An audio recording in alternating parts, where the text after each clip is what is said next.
오늘 우리가 함께 은혜를 나누는 이 말씀이 시편 3편이죠. 3편 1절 위를 보시면 제목이 나옵니다. 그 3편에 있는 제목에 의하면 다윗이 그의 아들 압살롬을 피할 때에 지은 시라고 되어 있죠.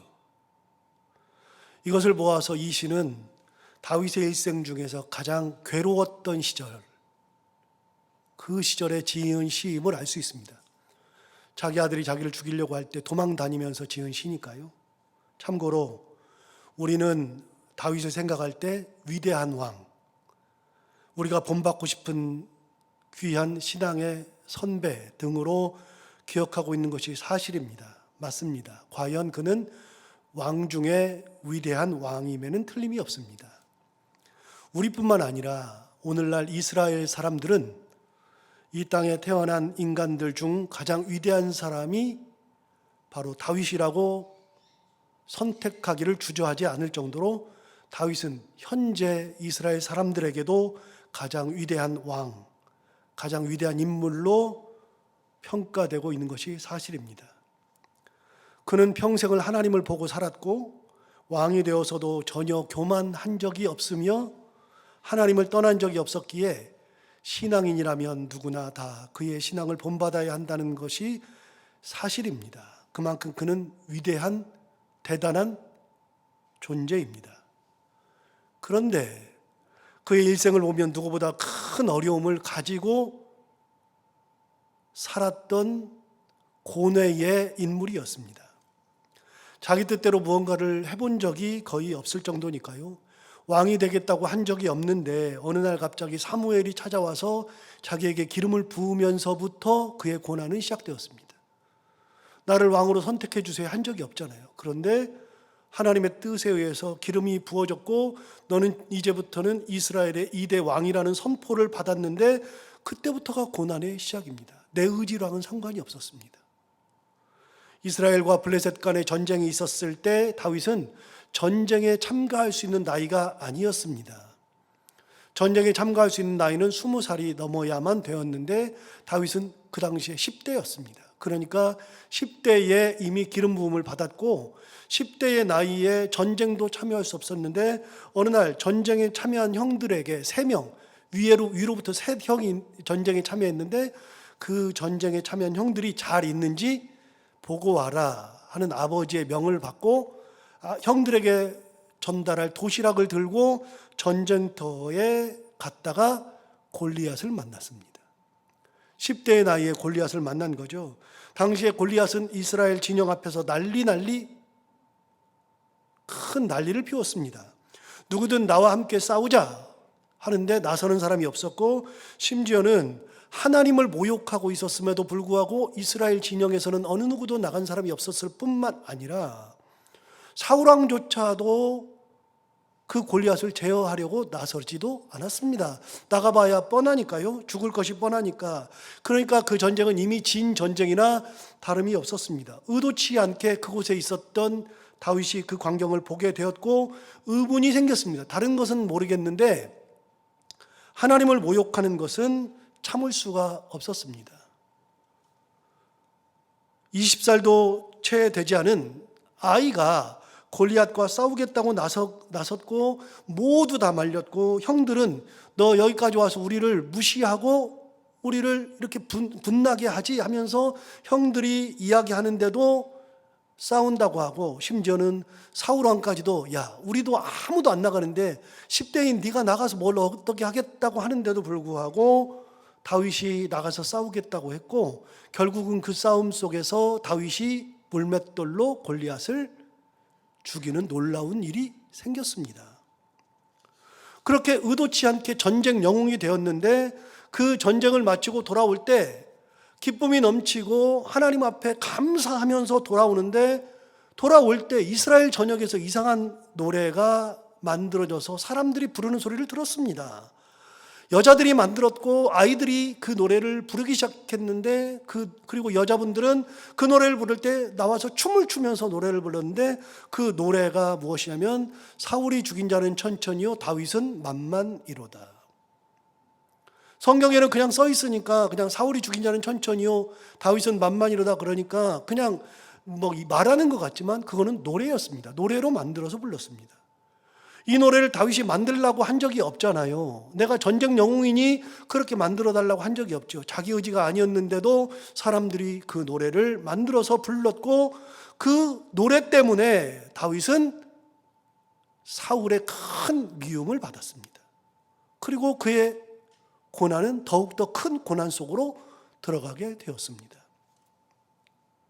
다윗은 어려서부터 무슨 의도를 가지고 살았던 것이 아니라 자기의 의도와는 전혀 상관없이 많은 고난을 받아야만 했었습니다. 이후의 삶을 열거하라면 시간이 부족하고 오늘 설교의 주제도 아니니까 여기까지 하고서 생략하지만, 다윗은 어려서부터 살았을 때 엄청나게 힘든 인생을 살았습니다.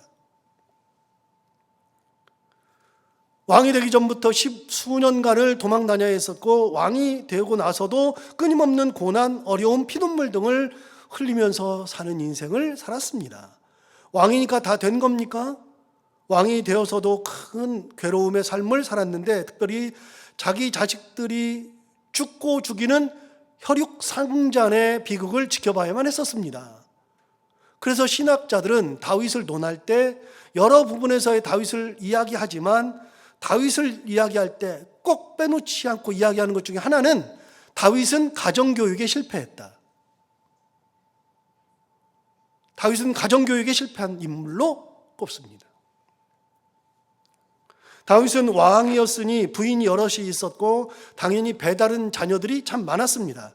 그 중에 암논이라고 하는 아들이 있었는데, 그 아들은 배다른 자기 동생, 여동생인 다말을 보고서 너무나 좋아서 다말을 성폭행한 다음에 그를 버리고 말았습니다. 폐륜을 저질렀습니다. 자기가 낳은 자식들이 강간하고 버려버리고 폐륜을 저질렀습니다. 그런데도 불구하고 다윗은 그 암논에게 아무 말도 하지 않았습니다. 다말의 오빠였던 압살롬이 이 소식을 들었습니다. 피눈물을 흘렸습니다. 그리고서 암논을 죽일 계획을 세웠습니다. 암논이 그래서 결국은 인연을 벼르다가 자기 배다른 형제인 암논을 죽였습니다. 형제들 간에 죽이고 강간하고 버리고, 가장 압살롬이 화가 났던 것은 암논에게 화가 난 것도 있었지만, 암논이 그런 폐륜을 저질렀을 때에 자기 아버지 다윗이 암논을 제지한 적이 없었기 때문에 더 화가 난 겁니다. 사실은 아버지에게 화가 나 있었습니다. 아버지가 미리 무슨 일을 했었다면 압살롬이 그런 마음을 가질 일이 없었을 겁니다. 그런데 아버지가 아무것도 안 하니까 주도 면밀하게 인연을 준비한 끝에 암논을 죽여버렸습니다. 그렇게 죽이고 나서 곧바로 이방 땅으로 도망을 했었고, 거기서 3년을 도망자로 살았습니다. 그러니까 아버지를 떠나서 3년을 이방 땅에서 살고 있었죠. 그렇게 3년간의 도망자 생활을 하던 중에 우여곡절 끝에 그가 예루살렘으로 다시 돌아오게 되었는데, 다윗이 예루살렘으로 돌아오게 해라 그래 돌아오게 해놓고서는 정작 돌아온 아들의 얼굴을 2년간 보지도 않았습니다. 용서한 것 같으나 용서받지 못한 압살롬의 마음, 그러니 아버지에 대한 불만이 하늘까지 솟아 있을 수밖에 없었죠. 부르지를 말든지, 불렀으면 그것을 잊고 완전히 자기 아들로서의 삶을 살게 하든지 해야 되는데, 부르고 나서도 3년 도망하고 있을 때도 그를 잊지 못하니까, 제가 아까 우여곡절이라고 말씀드렸는데, 요압이라고 하는 군대 장관이 술을 써서 다윗의 마음을 알고서 술을 쓴 다음에 당신의 아들을 불러오는 게 좋습니다. 그래서 아들을 불러들였으면 뭔가를 해야 되는데 하지 않고 2년간 얼굴을 보지 않았다는 겁니다. 이게 가정일까요? 저는 다윗을 생각할 때마다 전체적으로는 존경받는 인물이면은 의심할 여지가 없다는 것은 분명하다고 정확하게 말씀드립니다. 다윗은 정말로 본받을 그런 왕입니다. 그런 존재입니다.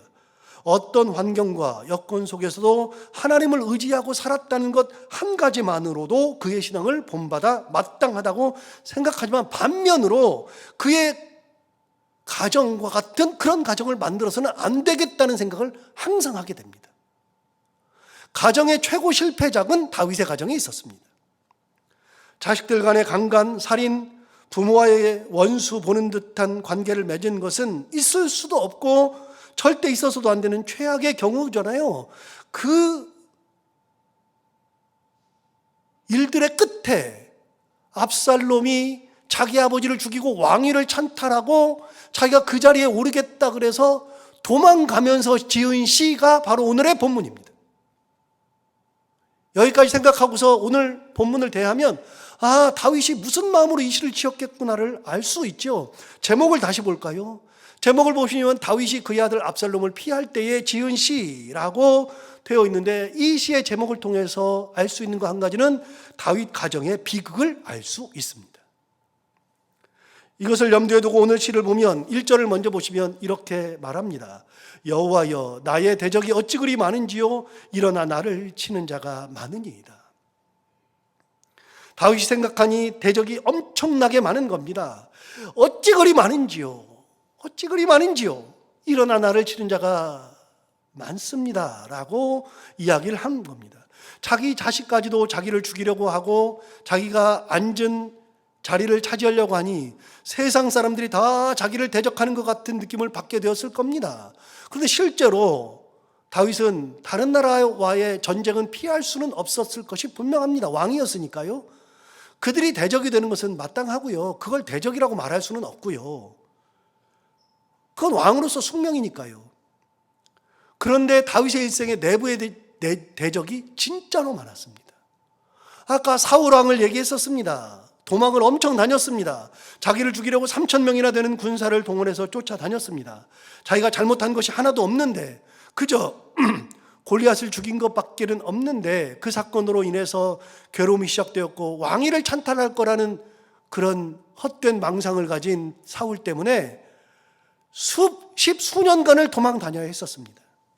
훗날 사울이 죽고 다윗이 이스라엘의 왕으로 등극했을 때 사울 왕이 속하였던 베냐민 지파 사람들은 다윗을 끝까지 저주하고 왕으로 인정하지 않았습니다. 12지파 중에 한 지파인 베냐민 지파는 다윗을 왕으로 인정하지 않았습니다. 다윗이 그 자기의 지파인 사울을 죽음으로 몰아넣고 죽이게 만들었던 가장 큰 인물이라고 생각하고 있었습니다. 그래서 다윗은 왕위를 가지고 있는 동안에도 베냐민 지파와는 굉장한 긴장 관계에서 살아야만 했었습니다. 그러니 그의 가슴 속에 커다란 돌 하나가 있었습니다. 베냐민 지파라는 돌이 있었습니다. 얼마나 힘들었는지 모릅니다.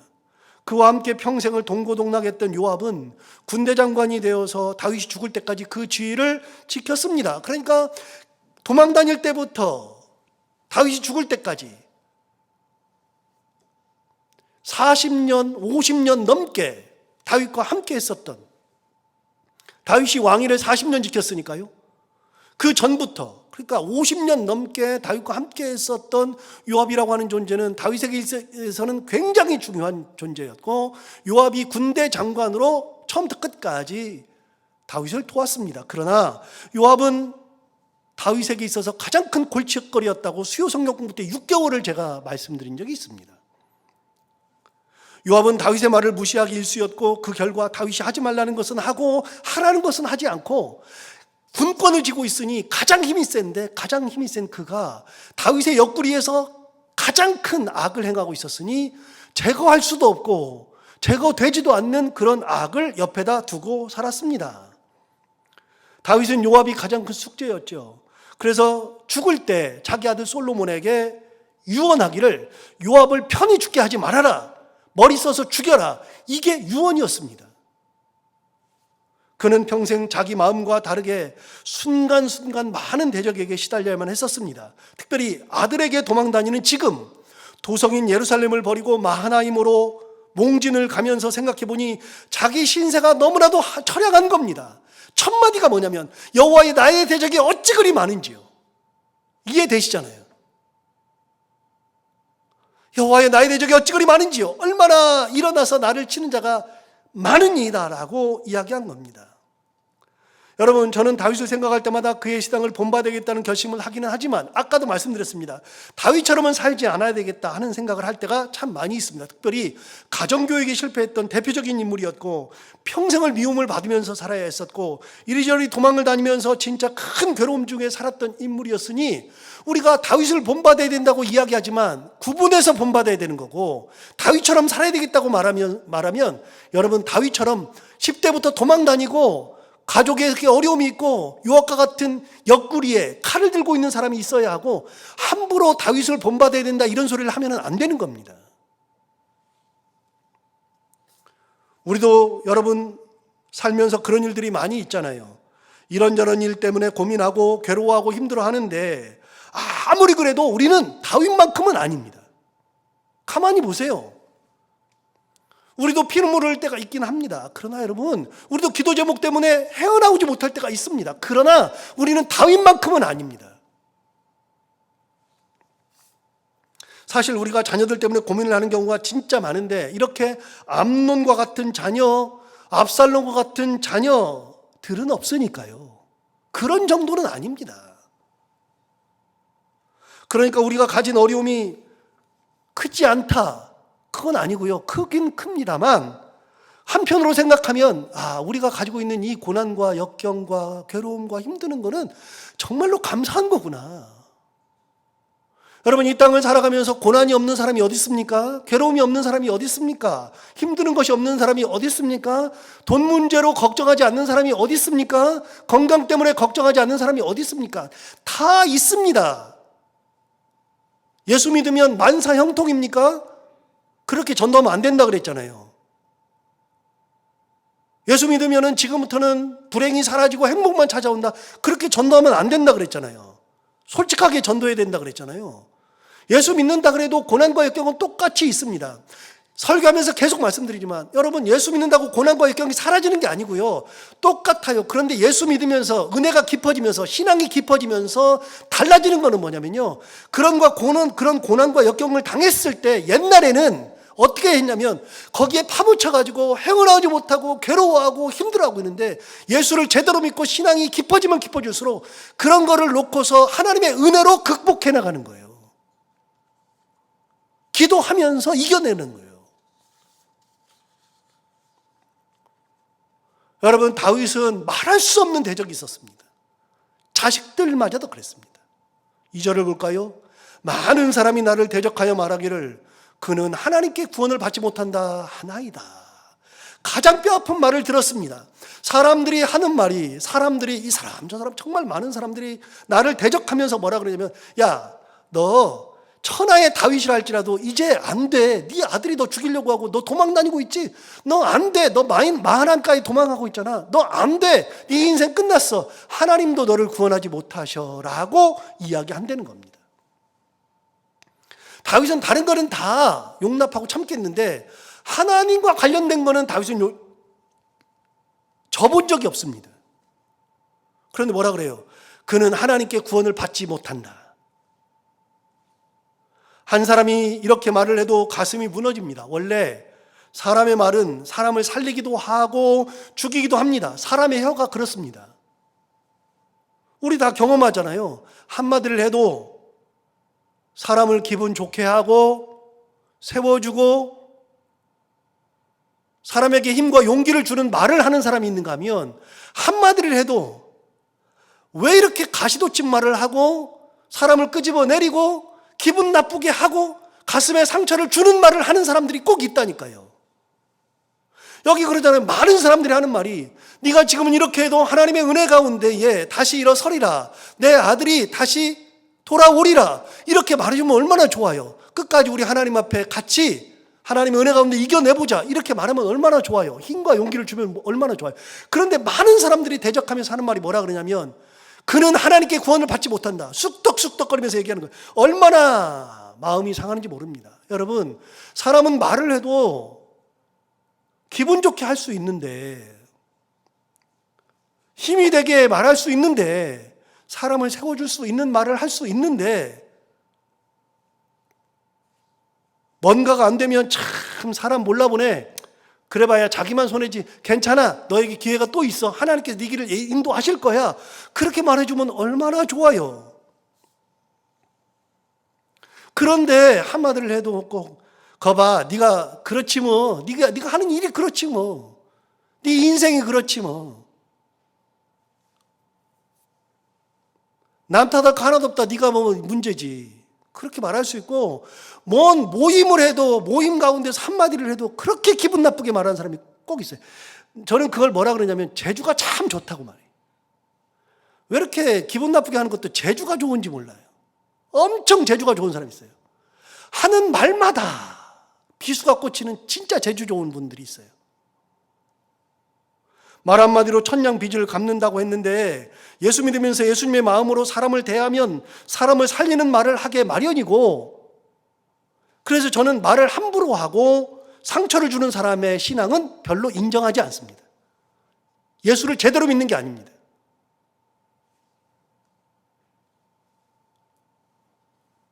다윗이 그런 상황이 되었으니 얼마나 괴롭겠어요. 그렇게 괴로울 때 한마디를 해도 힘이 되는 소리를 해줘야 되잖아요. 야, 뭐 천하의 다윗이면 뭐해? 이번에는 절대 구원이라는 거 없어. 지금까지 잘 살아왔지 뭐. 이제 아들까지 저러네. 그렇게 말한다는 겁니다. 그렇게. 대적들이 너무나도 많은 거예요. 자기한테 칼은 들이대지 않았어도 아들은 칼을 들이대고 지금 쫓아오죠. 군사를 동원해서 쫓아오죠. 그런데 많은 사람들이 칼은 들지 않았는데 혀에 칼을 들고서 자기한테 그렇게 말한다는 겁니다.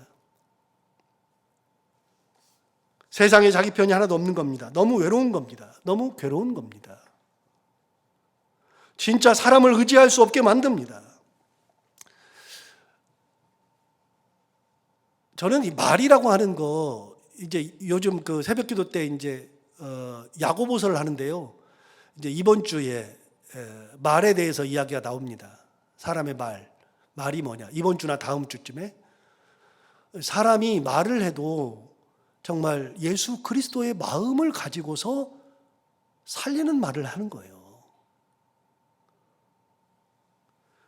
놀라운 건 다윗이 이걸 다 기억하고 있어요.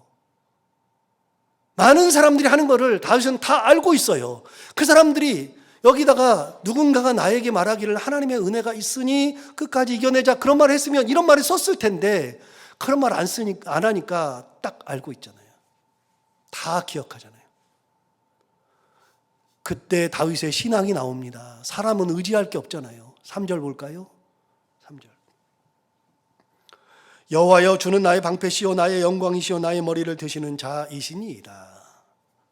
하나님이 나의 방패가 된다는 겁니다. 하나님이 나의 영광이 된다는 겁니다. 내 머리를 들어주신다는 겁니다. 여러분, 먼저 방패가 된다는 것은 뭔지 여러분이 다 잘 아시죠? 방패가 뭐라 그랬죠? 방패는 전쟁에 쓰는 가장 자기를 보호하는 무기입니다. 이것이 있어야 창을 막고 활도 막고 칼도 막을 수 있죠. 반대로 이것이 없으면 맨몸으로 칼만 들고 있으면 언제 어떻게 될지 모릅니다. 방패는 전쟁할 때 굉장히 중요한 겁니다. 그런데 다윗은 하나님이 자기의 방패라고 말합니다. 사람들은 자기가 이번에는 구원을 받지 못하고 아들의 칼에 죽을 거라고 말하지만, 너는 이제 끝났어라고 말하지만, 다윗은 그 하나님을 바라봅니다. 하나님이 내 방패시잖아요. 하나님이. 사람이 끝났다고 말하는데 하나님이 내 방패가 되시면 활이 날아와도 막아주시고 칼이 날아와도 막아주시고, 놀라운 거 아닙니까? 사람들이 찌를 때 여기서 이 사람하고 싸우는데 뒤에서 나를 찔러요. 그런데 이 사람이 나를 쳐가지고 내가 넘어지면서 몸을 확 돌렸는데 방패로 막을 수 있잖아요. 하나님이 내 방패가 된다는 겁니다. 사람은 방패를 들고서도 실수할 수가 있습니다. 막는다 그랬는데 사람들이 워낙 꾀가 많으니까 여기를 찌르는 듯 하면서 베버리기도 하고 별수를 다 할 수 있는데, 하나님이 방패가 되시면 그 모든 것이 무용지물이잖아요. 다윗은 그런 최악의 순간, 그런 말을 들었을 때 가장 먼저 말하는 게 뭐냐면 하나님이 나의 방패입니다. 다시요, 다윗이 시편을 통해서 항상 이야기하는 거지만 다윗의 시편에서 진짜 많이 나오는 게 뭐냐면 여호와는 나의 방패시요. 전쟁해 본 사람들만 쓸 수 있는 용어입니다. 3절 맨 뒤쪽에 나의 머리를 드시는 자이시니이다 그랬습니다. 나의 머리를 든다는 것이 무슨 말일까요? 여러분, 전쟁 말고 그냥 우리 일상생활에서 한번 쉽게 생각해 볼까요? 여러분, 하는 일이 잘 안 되고 막 했는데 떨어졌어요.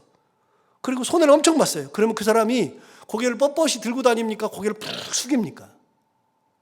그러면 고개를 푹 숙이는 겁니다. 우리가 일상생활에도 되는 일이 없고 어려움이 있을 때는 고개를 푹 숙이죠. 그러면 사람이 뭐라 그래요? 야, 고개 들어. 세상이 무너졌냐?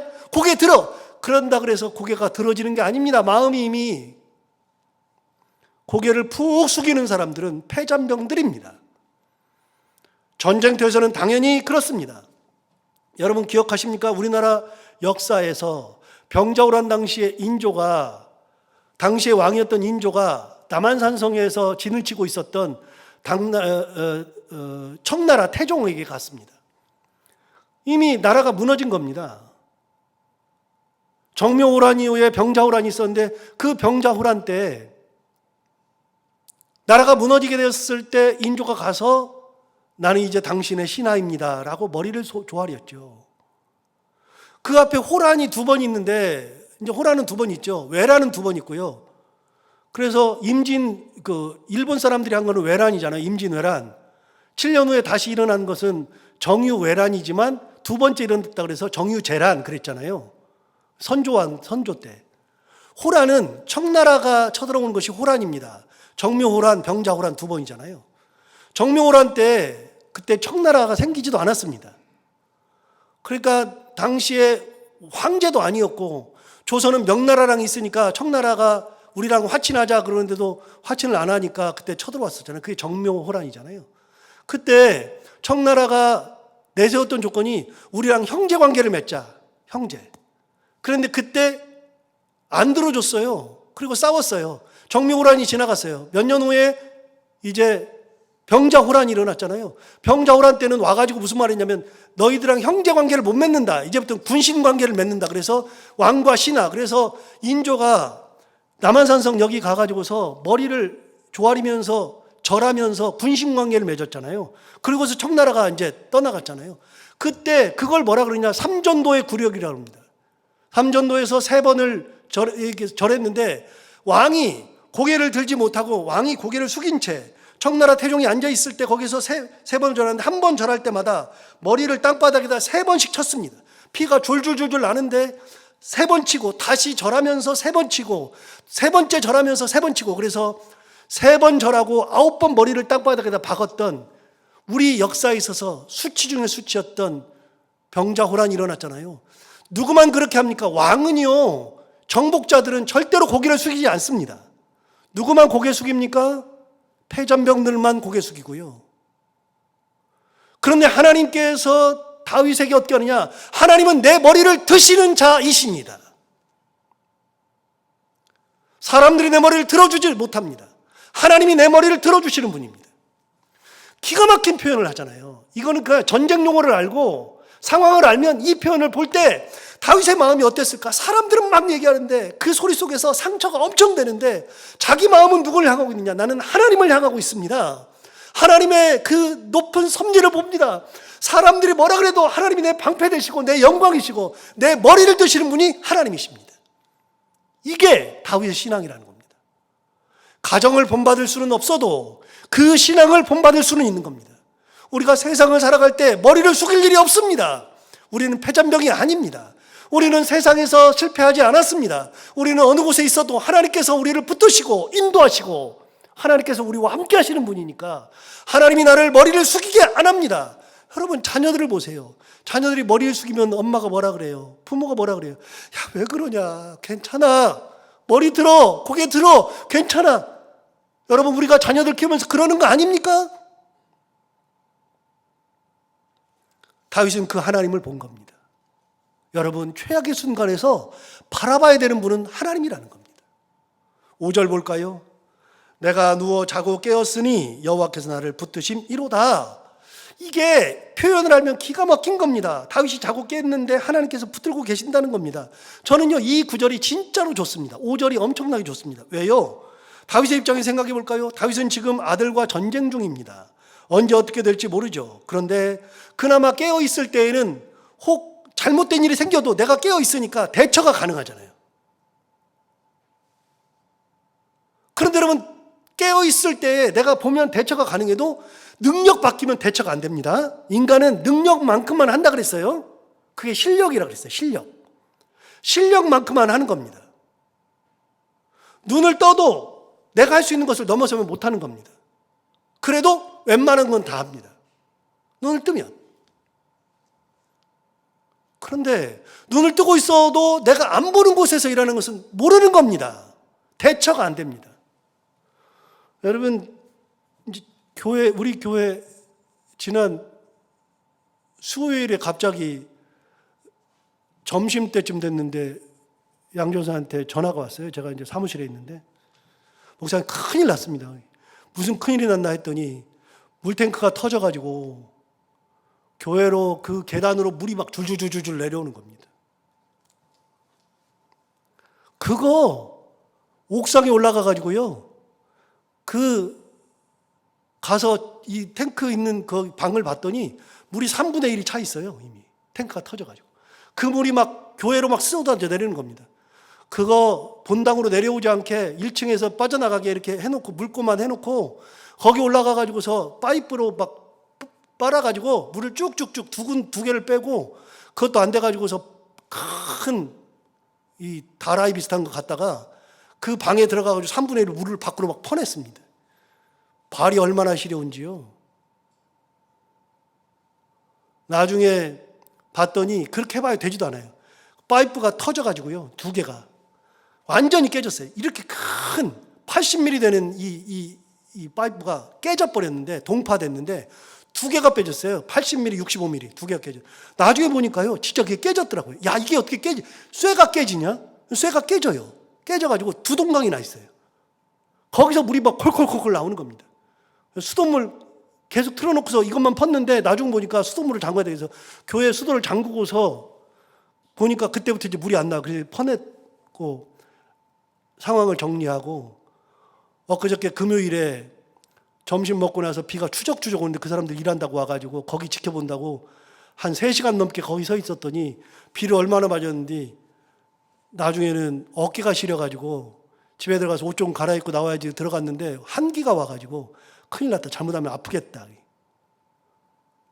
여러분, 인간은 눈을 뜨고 있어도 못하는 일이 너무 많아요. 내가 눈 뜨고 있으니까 산다고요? 내가 눈 뜨고 있으니까 다 한다고요? 안 돼요. 여러분, 돈을 아무리 아끼려고 그래도요, 교회가 다른 돈 안 나가게 해야 되겠다 그러는데, 그거 한다고 120만 원 썼습니다.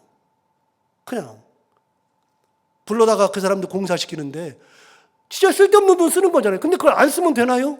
수돗물을 틀 수가 없는데 그걸 다 해놓고 수도를 틀어가지고 지금 우리가 이제 화장실도 가고 물도 쓰고 그러는 겁니다.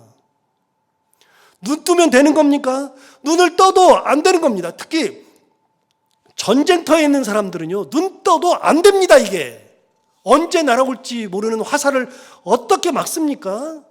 그런데 더 중요한 게 있습니다. 눈 감고 잘 때는요, 인간이 잘 때는요, 아무것도 안 됩니다. 제가 그 얘기 가끔 드리잖아요. 저는 수술하러 들어가시는 분들 새벽기도 끝나면 꼭 신방을 갑니다. 수술할 때. 요즘은 이제 아예 가지도 못하는데 코로나 때문에 면회가 안 되니까. 수술할 때 되면 새벽기도 끝나면은 곧바로 설교 끝나고 나서 아침 6시에 갑니다. 구역장들이 그때 나와야죠. 제가 간다 그러니까. 가서 얼굴 보고서 기도합니다. 손잡고 기도하는데, 기도할 때 꼭 이렇게 기도합니다. 하나님, 이제 전신마취 하게 되면 완전히 무장해제됩니다. 여러분, 전신마취를 하는데 뭘 해요? 우리가 할 수 있는 게 뭐 있어요? 하나님, 이제는 완전히 무장해됩니다. 아무것도 할 수 없습니다. 진짜요. 제가 누워보니까 알겠어요. 제가 전신마취하고서 수술해보니까 알겠어요. 들어가면서 느끼는 거예요. 내가 살아날까? 내가 걸을 수 있을까? 내가 사람 푸시를 할 수 있을까? 생각이 진짜 많은 거예요. 그때 전신마취 하면서 마지막에 간호사가 그래요. 자, 이제 5 세세요. 그러면 이제 마취돼요. 그러면서 5 세라 그러는데, 그러기 전에 5 세세요. 그런데 나는 5 세는 게 아니라 하나님 앞에 내 모든 걸 맡깁니다. 여러분, 인간이 잠잘 때는 뭘 할 수 있습니까? 우리가 할 수 있는 게 뭐 있어요? 단 한 가지라도. 여러분, 5절 다시 보세요. 5절에 이렇게 말합니다. 내가 누워 자고 깨었으니 여호와께서 나를 붙드시미로다. 자는 게 은혜인 거 아시죠? 자고 일어나는데 아무 일이 안 일어나는 것이 은혜인 거 아시죠? 편안히 일어나는 것이 은혜인 거 아시죠? 여러분, 마음에 고통이 있고 괴로움이 있으면요, 자다가도요, 잠을 못 자요. 다 경험해 봤잖아요. 눕고 깨는 것이 쉽습니까? 마음에 근심 걱정이 있으면요, 잠을 못 자는 겁니다. 집안에 우환이 생기면 아무것도 못 하는 겁니다. 뜬 눈으로 밤을 새웁니다. 피곤하지도 않고 밥도 넘어가지도 않습니다. 그런데 그런 일이 벌어지는데 다윗이 뭐라 그럽니까? 내가 누워 자고 깨었다. 이런 전쟁 와중에 내가 누워서 자고 깬다. 그런데 왜 그러느냐? 하나님께서 나를 붙드시기 때문이다. 이게 은혜입니다. 여러분, 사람들이 뭐라고 말을 해도 하나님은 나를 놓아보신 적이 없는 거예요. 붙들고 계신 거예요. 마지막 6절 볼까요? 천만이 나를 에워싸 진친다 하여도 나는 두려워하지 아니하리이다. 이거는 자기 결단입니다. 천만이 둘러 진치면 뭐예요? 하나님 내 방패인데, 하나님 내를 머리를 들고 계시는데, 하나님 나를 잠자게 하시고 일어나기도 하시고 자고 깨는 은혜를 주시는데, 1,000만 명이면 뭐합니까? 하나님을 어떻게 대적합니까? 안 되는 거죠. 다윗이 이 하나님을 바라봤습니다. 여러분, 우리도 살아가면서 여러 가지 일들이 많아요. 그때마다 하나님의 은혜를 바라보며 하나님께서 나를 붙드시는 거, 머리를 들어주시는 거, 보호하시는 은혜, 그걸 항상 바라보며 은혜 가운데 살아가는 우리 모두가 다 되기를 바랍니다. 기도하겠습니다. 하나님 아버지, 감사합니다. 오늘도 귀한 말씀으로 우리를 깨워주셔서 감사합니다. 이 말씀 듣고 우리가 힘내서 하나님을 바라보며 살기를 원합니다. 어떤 일이 있어도, 어떤 상황이 되어도 세상의 마음 뺏기지 아니하고 하나님만 바라보며 살아가는 놀라운 은혜, 내 머리를 드시고 나를 보호하시는 은혜 바라보며 살아가는 저희들 다 되게 하여 주옵소서. 예수님 이름으로 기도하옵나이다.